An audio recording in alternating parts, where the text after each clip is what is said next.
안녕하세요. 여유로운 100세 시대로 가는 지름길 2020 중산층 리포트 행복한 노후의 조건 시간입니다. 올해 초 발표된 OECD 통계에 따르면 우리나라가 2017년 구매력을 기준으로 한 1인당 GDP에서 일본을 제치고 아시아에서 1위를 차지했다고 합니다. 우리가 일본을 앞섰다는 건 선진국 중에서도 상위권 국가에 살고 있다는 것을 의미합니다. 자, 그렇다면 우리나라 중산층은 지금의 삶에 얼마나 만족하고 있을까요? 오늘은 중산층의 경제 생활에 대해 알아봅니다.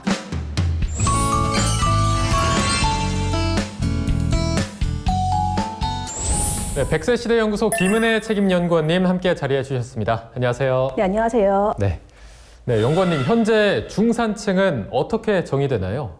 OECD 기준에 따르면 중위소득 75에서 200%를 중산층으로 분류합니다.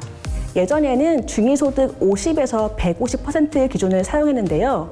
양극화, 빈부격차 심화로 기준이 바뀌었습니다. 그럼 우리나라 중산층은 스스로를 어떻게 인식하고 있나요? 실제로 자신을 중산층이라고 생각하는지 궁금한데요. 네, 중산층을 대상으로 계층 인식을 물었는데요. 그 결과 10명 중 4명이 스스로를 하위층으로 인식하고 있었습니다.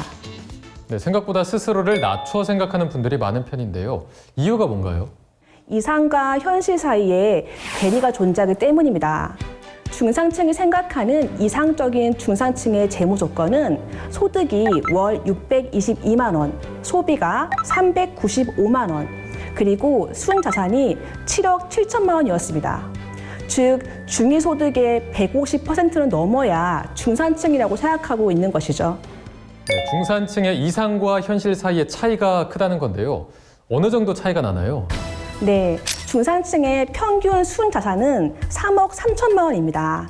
이상적인 순자산 7억 7천만 원과 무려 4억 4천만 원이나 차이가 나죠. 우리나라 중산층은 순자산 기준으로 상위 20% 안에는 들어야 스스로를 중산층으로 인정하는 것입니다. 자, 그럼 실제 우리나라 중산층의 경제 상태는 어떤지도 굉장히 궁금합니다. 조사 결과 어떻게 나타났나요? 네, 먼저 중산층이 보유한 금융자산은 평균 8,876만 원이고요. 보유한 금융자산 중 예금과 적금이 절반 가까이 차지하고 있습니다. 하지만 저금리와 부동산 상승의 한계를 느낀 30, 40대를 중심으로 금융투자 상품에 대한 자산 배분 비율이 증가하는 추세죠. 역시 젊은 층은 금융투자 상품에도 관심이 많은 편이었습니다.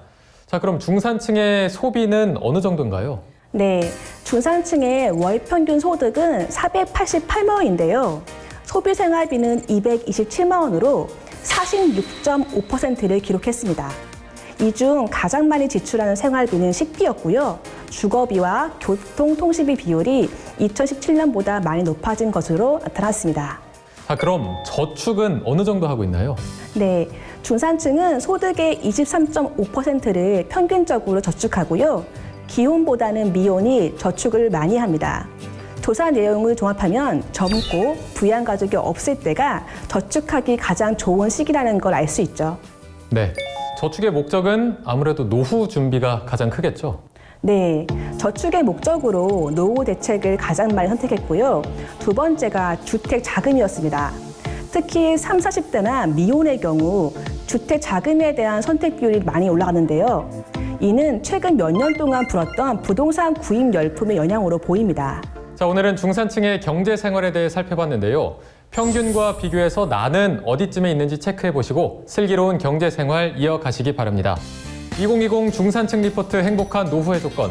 다음 시간에는 중산층의 자산 관리 효과에 대해서 자세히 알아봅니다. 오늘 함께 해주신 김은혜 연구원님 고맙습니다.